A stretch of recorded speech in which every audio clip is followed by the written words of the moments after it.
Le phénomène de changement climatique est réel. Il a de manière sûre et progressive amené les nations à revoir leur copie politique et à insérer la gestion du risque de catastrophe dans leur agenda de développement. L'inondation n'impacte pas seulement les personnes et les biens. L'inondation impacte la compétitivité d'une ville et aussi son attractivité. Et donc l'inondation doit faire l'objet d'une attention particulière pour les autorités. Le Togo a été victime d'inondations répétitives. En 2008, elles ont été particulièrement destructrices et ont coûté de manière non prévisionnelle plus de 4 milliards à l'État togolais. Les pouvoirs publics désormais avertis ont mis en place le plan Orsec qui organise le secours d'urgence, qui priorise la prévention en cas d'intempéries des dégâts majeurs et vient en aide aux sinistrés. Tobossi est la divinité protectrice des eaux à Agbanakin qui a prêté son nom à l'exercice de simulation organisé dans la région afin de tester la réactivité des secours, pompiers, policiers, gendarmes, etc. et préparer la gestion d'éventuelles catastrophes naturelles, notamment les inondations. L'étape préparatoire de l'exercice a mis en place 9 clusters qui ont tenu régulièrement des réunions de calibrage et de synchronisation au cabinet du ministère de la Sécurité en tenant compte des scénarios soigneusement préparés. Donc on prend la disposition pour fur et à mesure. Donc avant, les gens soient informés. Donc si là suffit, il faut vite alerter. Le cluster administration et finances, en possession de diverses données des différents clusters, a évalué leurs besoins pour la simulation. L'administration et finances, en tant que cluster, est chargée de la question d'organisation liée à l'organisation matérielle, liée à l'organisation administrative, notamment l'identification et l'invitation des acteurs à l'exercice, lié à l'organisation pratique de la manœuvre, notamment la prise en charge des sinistrés. Donc toute la logistique qui doit être déployée pour la prise en charge complète des sinistrés. L'exercice de simulation Tobossi 2016 ressemble à un film fiction long métrage dont les acteurs sont les membres des clusters, les populations sinistrées. Nous sommes ici à Aklakou.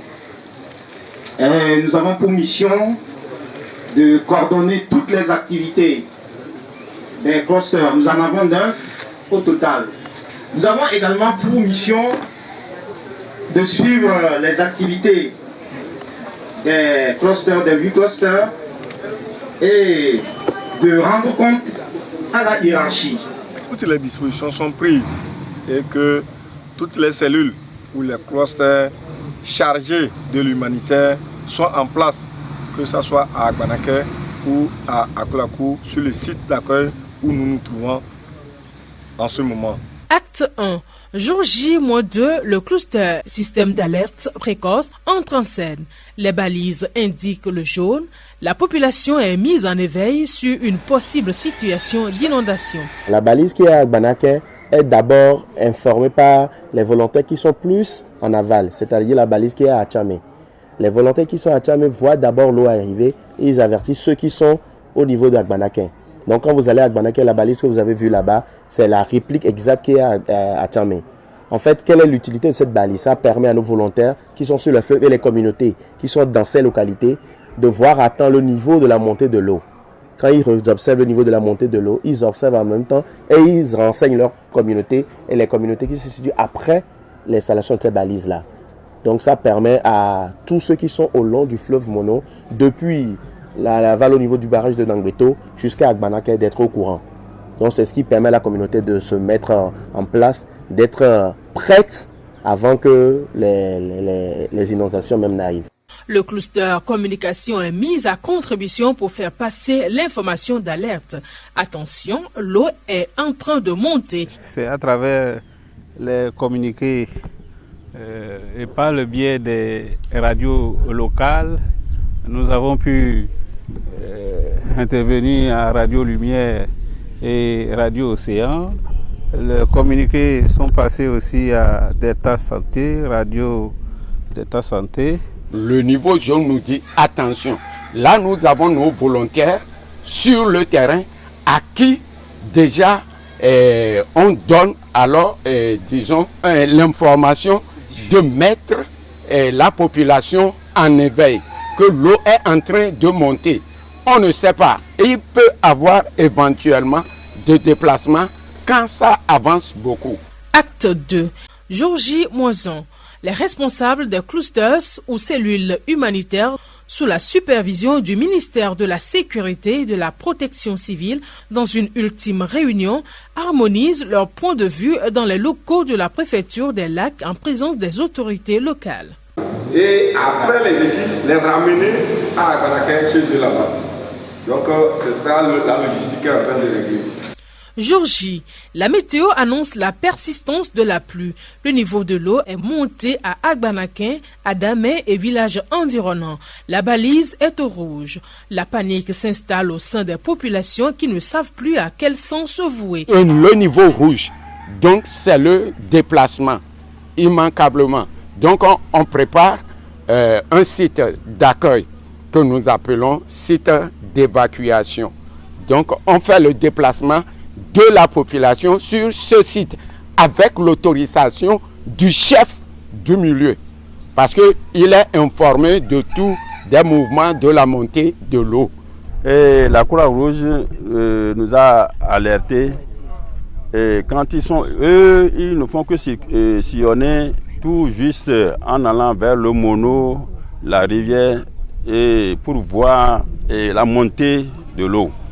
Ce sont eux qui nous ont alertés et on a su que le Mono, la zone est vraiment inondée. La nuit, le lendemain matin seulement, on se lève, on trouve l'eau. Et tout est rempli d'eau dans les maisons. Si à toi que va à Siagbevikia et bloc blé, à moi yebese, à moi yebese hectare de cas et nous blé, tomate nous blé et bloc blé, mais les ayadou les doigts. Mi va fifiare eni gigwe gande nami ya no mi doa nposu weti ameveo e bia fifi o chitewa mi chi sime sidio keke oku keke mi apopo enti ami de kuku mi apo mi agbo mi agbonya esi ale bele lo san ye mi nana yin mo no bana ejona mi danagro mi dunanwa. Les radios locales relaient l'information du gouvernement qui indique que le plan de secours d'urgence et le plan de contingence sont mis en branle pour assister et sauver les populations et leurs biens. Les différentes équipes se sont déployées sur les sites. Le dispositif se met petit à petit en place par l'installation électrique, l'installation rapide des tentes, des sanitaires sur le centre de tri d'Agbanaké et le site d'accueil d'Aklakou.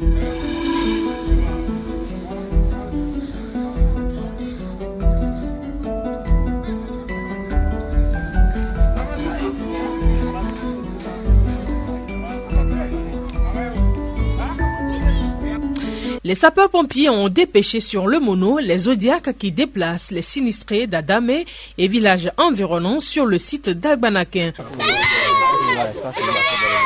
L'intervention pompier dans cet exercice consiste à aider plusieurs autres secteurs comme les services de la santé pour l'évacuation des victimes. Le secours assistance pour le transfert des sinistrés du site d'Agbanaké vers le site d'Aklakou où se trouve le camp des sinistrés. Et maintenant, la plus grande manœuvre consiste maintenant aux pompiers ou bien de permettre aux pompiers d'aller à Adamé, récupérer les sinistrés, ceux qui sont sortis par les eaux, les récupérer et les amener ici à la frontière Togo-Bénin, précisément à Agbanaké, pour les convoyer ensuite vers le camp des sinistrés à Aklakou. Le cluster assistance secours enregistre les victimes. Le cluster santé s'occupe des blessés et des malades.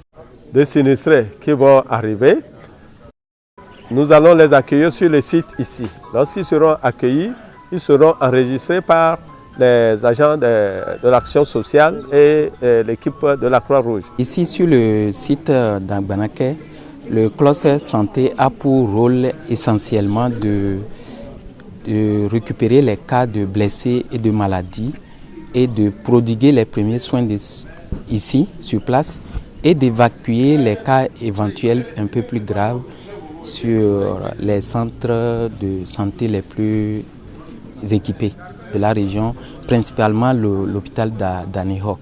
L'équipe est composée essentiellement des secouristes, les sapeurs-pompiers, le personnel médical de la localité, est appuyé par la direction préfectorale de la santé des lacs et le service de santé des armées qui viennent en appui à tout ce personnel pour réaliser cette opération.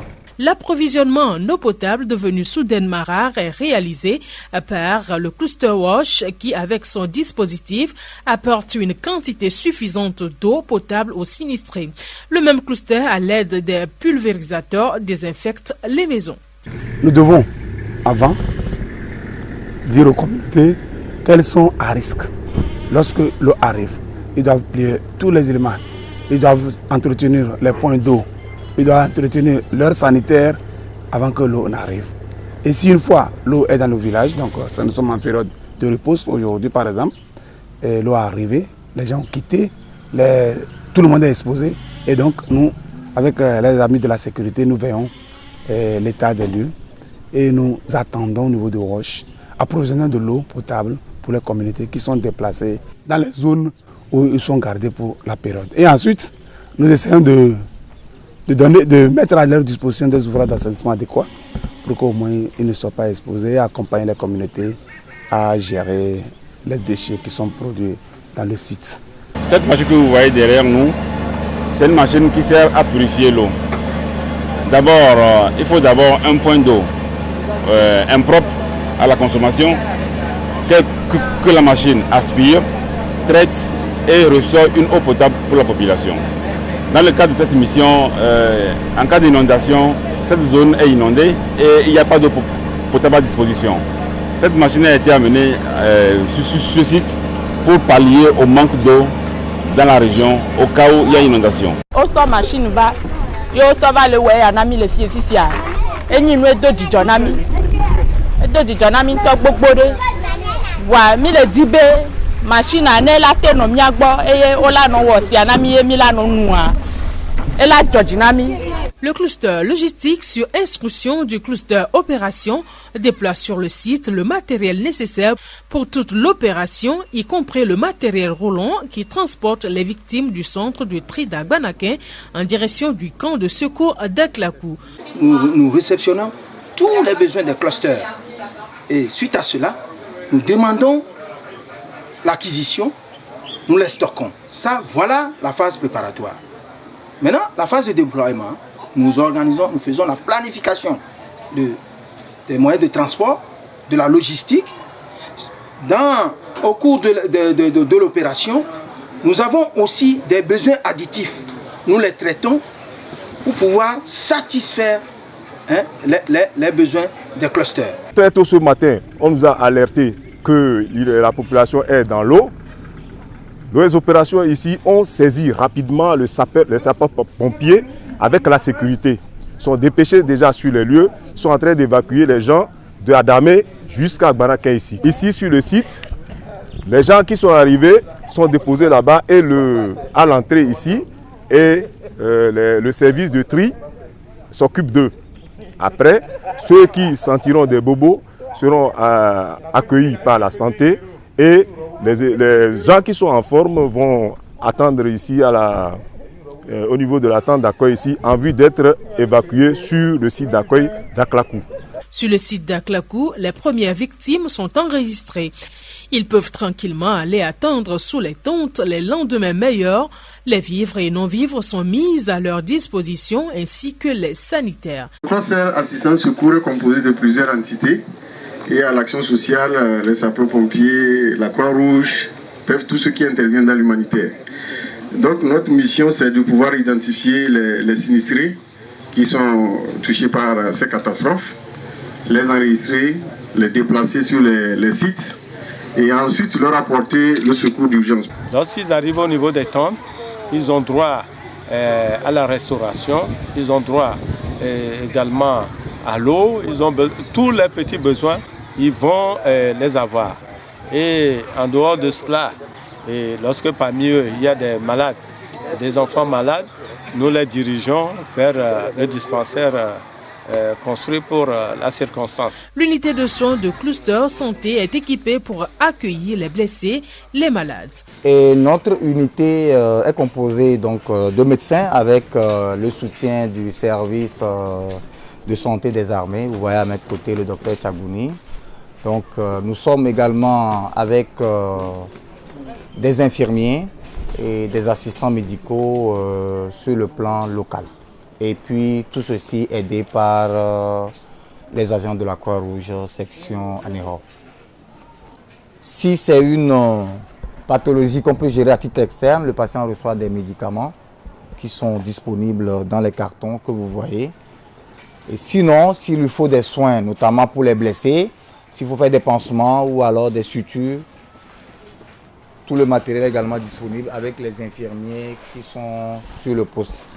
Et là, s'il faut hospitaliser maintenant le patient, nous avons des lits de mise en observation. Vous voyez des patients qui sont déjà là, arrivés. Et c'est des gens qui étaient parmi les sinistrés et qui ont commencé par développer des pathologies. Nous pensons beaucoup plus à des paludismes graves. Et là, ils sont hospitalisés. Nous avons pensé, devant cette période d'épidémie, à l'éclosion également de maladies diarrhéiques, notamment le choléra, qui est une maladie à potentiel épidémique. Et nous avons mis en place pour ça une unité d'isolement. Cluster Wash désinfecte les sanitaires et sensibilise les sinistrés sur les mesures d'hygiène et procède à la distribution de savon et du chlore. Et s'approvisionne en eau ici. Donc l'eau est assurée sur le site et c'est là les différents robinets. Étant donné qu'on devait accueillir des sinistrés sur ce site, pour dépêcher nos équipes, pour venir désinfecter les lieux, faire la désinfection, l'assainissement, assurer les dispositifs des ouvrages d'hygiène tels que les douches latrines, les dispositifs de lavage des mains, l'approvisionnement en eau potable sur le site et puis assurer également que l'eau que la population sinistrée va consommer est potable. Donc nous avons également prévu du chlore qu'ils mettront dans leur eau pour pouvoir potabiliser l'eau avant de boire. La sécurité des biens dans les villages est assurée par le cluster sécurité qui, dans ses mouvements, surprend des voleurs qui ont trouvé une belle occasion pour s'approvisionner en poules, coqs et béliers. Amenés au poste de police, ils répondent de leurs actes. Quand il y a des problèmes comme ça, il y a une inondation quelque part dans une zone, toujours il y a des individus mal intentionnés qui profitent de l'occasion pour piller, pour voler les biens des sinistrés. Nous sommes là toujours, comme vous le voyez, pour la sécurisation des personnes et des biens dans les zones sinistrées. Et surtout, on met l'accent sur les camps où les sinistrés sont gardés. Pour, dans un premier temps, sécuriser les biens et dans un deuxième temps, sécuriser les personnes et tout le matériel qui se trouve dans le camp. L'eau a envahi nos fermes qui se trouvent au bord de la lagune, le fleuve Mono, tout ça là. Quand le gouvernement a entendu cela, il a réagi dans l'immédiat. Et cette fois-ci, on a vu les sapeurs-pompiers, les éléments de la Croix-Rouge, la sécurité, l'affaire sociale, les hommes de la santé qui sont venus pour nous porter secours. Donc nous remercions vivement le gouvernement que d'un seul coup, il a agi spontanément quand il a appris que la zone est inondée. Dernier acte du film, les eaux se sont enfin retirées. La situation est devenue normale. Les sinistrés regagnent leur bercail. Les installations sont démontées.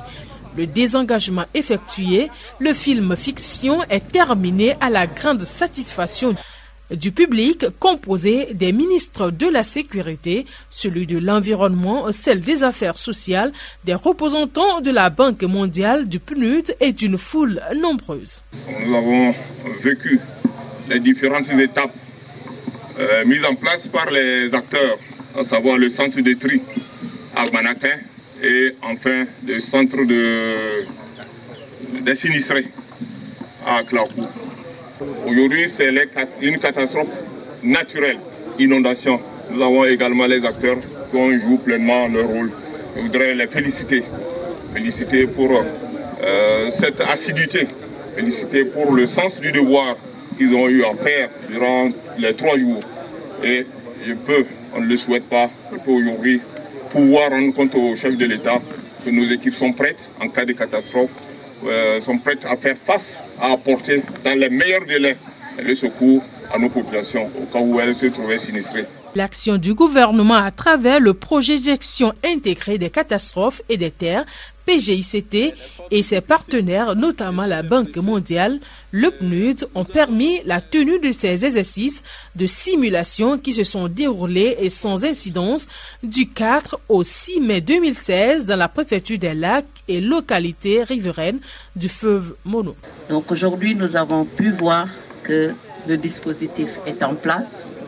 Il fonctionne, les structures sont opérationnelles et cette simulation en situation réelle nous rassure sur les capacités de prise en charge. Nous sommes très heureux de voir ce qui s'est passé. Et le dispositif est en place et on a essayé de tester et tout ce que nous avons vu témoigne de l'importance et du sérieux qui a été mis dedans. Nous voulons vous témoigner notre gratitude et vous rassurer que nous serons de vos côtés pour continuer par asseoir, par renforcer les dispositifs de prévention et de gestion des catastrophes autour. Malgré quelques difficultés mineures sur le plan logistique, Tobosi 2016 a permis de tester avec succès l'efficacité de l'ensemble du dispositif national de lutte contre les catastrophes, à savoir le plan national de contingence, le plan organisation de réponse de sécurité civile ORSEC et le système d'alerte précoce.